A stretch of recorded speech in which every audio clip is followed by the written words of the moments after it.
demolition time again. Like, it has become a frequent reoccurrence in Lagos. Okay. And now is about the new coastal road between VI to Calabar. Some part has been, we all heard about landmark and all that. Yeah. So now demolition is still coming, Hmm. like, because it's a whole lot from Lagos to Calabar. Okay. So let's talk about the coastal town. Let's leave the demolition, because if we start emphasizing on demolition in Lagos, it's just like having plane crash. When you keep talking about it, people will still board the plane, even if there's a plane crash. Yeah, that's true. So let's not focus on that. Let's focus on the good aspects why this demolition is coming. It's actually a good aspect.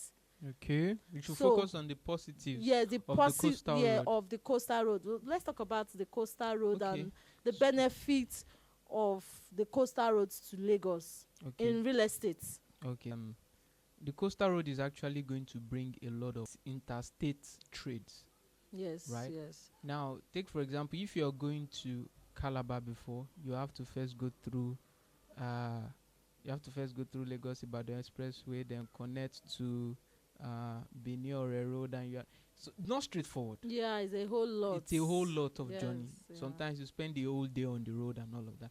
But it doesn't mean that the coastal road too will not take its course, but it just means that it's a shorter route, which is cutting across about, is it 4-5 states? Yeah. So Calabar, Port Harcourt, I think someone was talking about Ondo and all of that, and I think also Ogun State. So the coastal road is going to connect these states together with just one single road.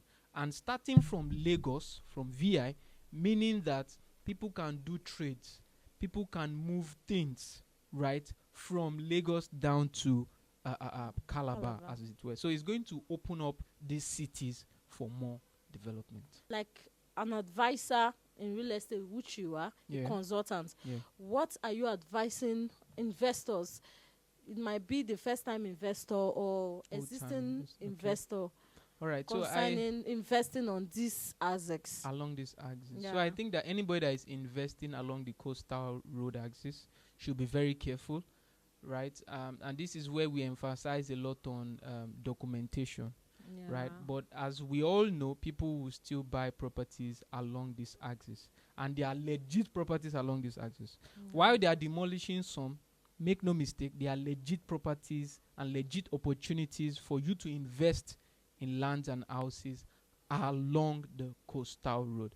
Landmark was just one very painful example whereby they had to take it down, and they didn't take it down. It's just the shore. It's just the beachfront that was taken out. So Landmark ecosystem, their buildings and their all of that is still in place. But I mean, that was their business. That was the catch. So that's why there was a whole lot of noise concerning it. So we also need to look at the fact that, a lot has been said concerning Landmark, but Lagos State has also come out to say that compensations are going to be paid to these guys. They have done some sets from some kilometers too. So, and I see that due to that issue that they were having at the time, Lagos State decided to go back to kilometer 47 around Eleko axis to take on a development to jam the one at VI. So the state government is not slowing down at all, and that means that as far as it's at Eleko, there are also properties within that region, that Eleko axis, that are also in pole position for you to invest in Ibeju Lekki. Yeah. So even to add to it, for investors, they still have to check, like in terms of do a very good due diligence. Because but there are still genuine companies, there are still genuine real estate properties around that axis. Absolutely. So, like, what title will you advise investors that are intending to invest on that axis? What title will you say, okay, you can go for? Because most of those properties, especially the one at Ibeju Lekki, most of Ibeju Lekki has gazettes, village excision. So what are your advice for investor, a first time investor or an existing investor trying to buy around that? Okay, I think like we all know, C of O title is the king of all titles in Nigeria. So Oshe. first, you should be looking out for a C of O property. But that doesn't mean that you cannot invest in other titles. You can invest in a gazette property along that axis, and also excision. Yes, you can take your chance on excision properties, right? The reason is because, especially if the property has not been excised and is excision in process, just run. But if Run, it's no. excision, you can take a bet on excision. So excision, gazette, C of O, you shouldn't go lesser than that. Anything within, because the whole of Ibeju Lekki truly right now is committed and sold out. So is either somebody owns it or the government is the one that owns it. There is no free land in Ibeju Lekki anymore. That's just how it is. Okay.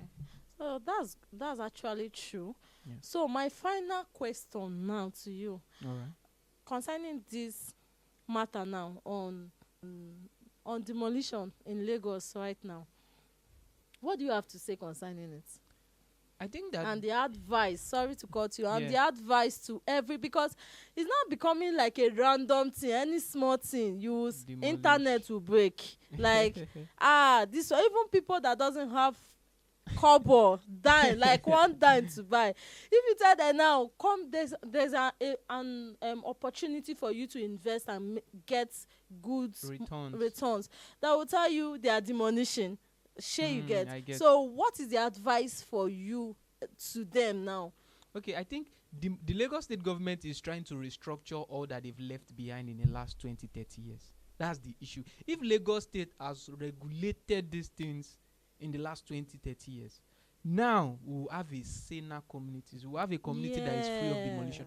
But it is now, when everybody has encroached, they've built, they've settled, Lagos state now decided and say, yes, now we want to start enforcing and regulating building permits. Urban and regional planning needs to give you layout, this and that. There's a canal here, don't you know before, and all of that. And this thing is because majority of Lagosians are not privy to the master plan, so they don't even know, and they don't even care to ask. That's right? true. So somebody was asking me one time, he said, tell your parents that bought land in Lagos to show you their C of O title, or even their excision. A lot of them, what they have is only family receipt.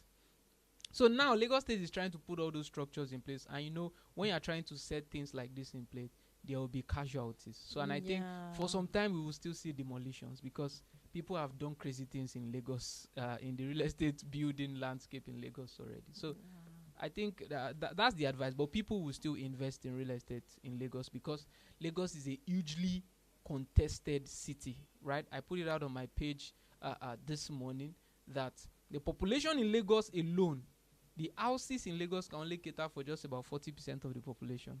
That's true. So the demand is always there, which is causing high and huge interest from even politicians, from investors, from the state government, and even from individuals that want to build wealth and cash flow. So everybody is shining high. Now me get that land. Now you.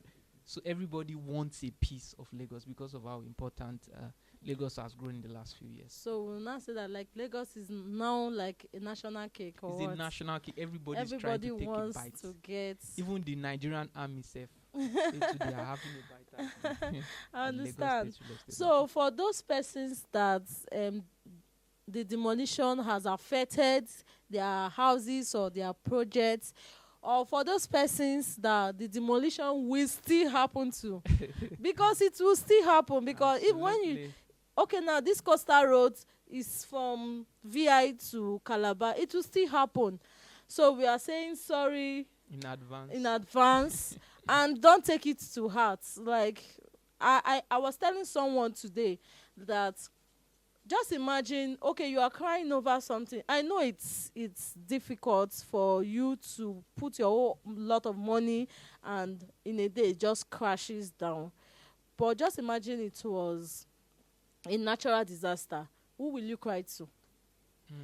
So that's another thing. So but thank God for Nigeria, because I think that Nigerians are only crying because, I mean, everybody, we are humans now.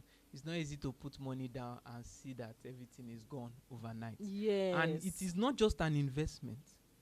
most of these people, these are their primary residents. So yes, that's true. 1 minute they were homeowners, And the the other, next they're minute just, they are tenants. They don't even have a house to even rent. So yes. that's why it's a very, I very understand the dicey, pain. I emotional. understand the Yeah. pain. I so much. It's close to me. I Yeah. understand the pain, but want to say sorry. But in case of those persons, these are a straight letter or advice to those persons that are still contemplating whether to invest. Lagos is where you can invest Yeah. and get a very high return on investment Yeah. within a short period of time, whether demolition or no demolition. But one advice I will give to investors is that set things right before you start investing. Yeah. Make sure you do your due Very, very, diligence. very, very important. Make sure your title is okay, and make sure Building you have permits. make sure you have the master, at least have a lawyer or a surveyor that have a master plan of Lagos, so that you won't default in any way. Yeah. I'm still make sure you are not buying near the canal or on top the canal so that, because there will still one day to come and knock at your door. So thank you very much. Yeah. I do call him my celebrity consultant, Mr. Peyemi. Good to have you Good once to again. be here too. Thank you very much. You're welcome. So I remain your favorite Realtor Ewerecares. If you've not subscribed to our YouTube channel, please do that. You can also like, share, and comment. Turn on your notification button so that you'll be the first to get our next post. Bye bye for now.